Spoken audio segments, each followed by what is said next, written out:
Everyone, this is आकांक्षा सुमानी और आज हम जानने वाले हैं एसीसीए का स्किल लेवल का कॉर्पोरेट एंड बिजनेस लॉ के पेपर के बारे में, which is very different paper from all the other papers of your skill level.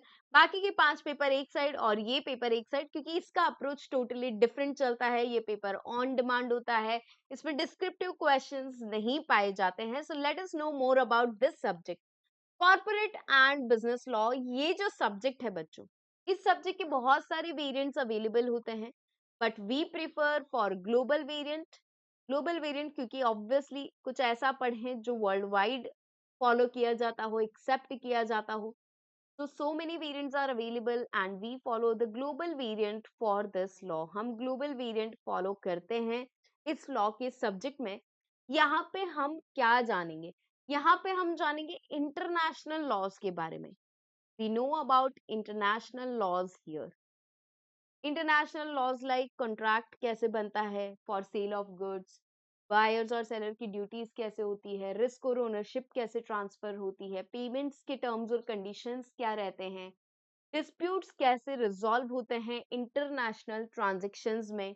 इसके अलावा हम कंपनीज के बारे में जानेंगे, how the companies are formed, formation of company, companies में डायरेक्टर्स का रोल क्या रहता है, ऑडिटर्स के बारे में हम पढ़ेंगे, partnerships, LLPs, all the things we will be covering। Insolvency, administration, ये पूरा हिस्सा कॉर्पोरेट लॉ में जाएगा आपका। और जो आपका गुड्स का इंटरनेशनल सेल ऑफ गुड्स है, वो पूरा आपका बिजनेस लॉ का पार्ट रहता है। तो law is very interesting subject. बहुत अच्छा लगता है कि अच्छा ये सिनारियो हुआ तो लॉ के हिसाब से क्या चीजें होंगी, कौन से केसेस में क्या चीजें हुई। तो ये सब्जेक्ट बहुत ही इंटरेस्टिंग सब्जेक्ट है। And the best part is, ये वाला पेपर डिस्क्रिप्टिव पेपर नहीं होता है बच्चों। ये वाले पेपर में आपके नॉलेज लेवल की तरह ही एमसीक्यूज और एमटीक्यूज पूछे जाते हैं। तो that is the best part about this subject कि ये पेपर आपका ऑन डिमांड पेपर होता है। ऑन डिमांड का मतलब होता है कि हम जब डिमांड होगी तब वो पेपर, मतलब जब हमारी डिमांड होगी उस हिसाब से हम पेपर बुक कर सकते हैं। 100 मार्क का paper, 50% passing marks, 2 hours of time, same way जैसे नॉलेज लेवल के पेपर होते हैं वैसा ये पेपर चलता है।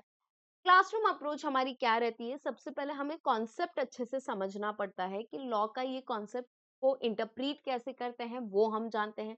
तो conceptual understanding is the first thing we do in the class. के बाद बच्चों हम लिखते हैं नोट्स, ताकि हम क्विकली रिवाइज कर पाए टॉपिक को। इसके बाद हम स्टडी हब के क्वेश्चन सॉल्व करते हैं, जिसमें बच्चों को अक्सर दिक्कत आती है, लैंग्वेज के कारण दिक्कत आती है कभी कभी।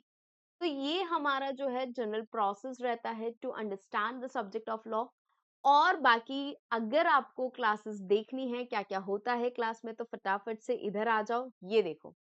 सो here what we do is, here you have this particular batch जहाँ पे स्कैनर दिया हुआ है। आप इस स्कैनर को एक्सेस कर सकते हैं, स्कैन कर सकते हैं, बैच को एक्सेस कर सकते हैं। 2 बैचेस आपके पास वहां पे अवेलेबल होंगी, individual and pro individual batch. जिसमें मेन डिफरेंस क्या रहता है? The major difference here is this, जो आपकी प्रो इंडिविजुअल होती है उसमें पुराने बैचेस का खजाना भी मिलता है, और जो आपकी नॉर्मल बैच होती है उसमें आपको सिर्फ उसी बैच का एक्सेस रहता है। इसके अलावा बुक्स की जो हार्ड कॉपीज हैं, वो हार्ड कॉपीज आपको प्रो इंडिविजुअल बैच में मिलती है, पर आपकी नॉर्मल इंडिविजुअल बैच में नहीं मिलती है। ये 2 डिफरेंस है इन दीज 2 बैचेस। बाकी आपको बैच में सारी चीजें मिल जाएंगी, live and recorded classes, DPP quizzes, lecture notes, e book, doubt support, ACCA registration से रिलेटेड कोई क्वेरी है तो उसमें support, mock test, Zoom session, Telegram groups. All these things are waiting for you students, and even I am waiting for you in the classroom. See you there in the class, and let us make the law more interesting and more fun loving. Thank you so much.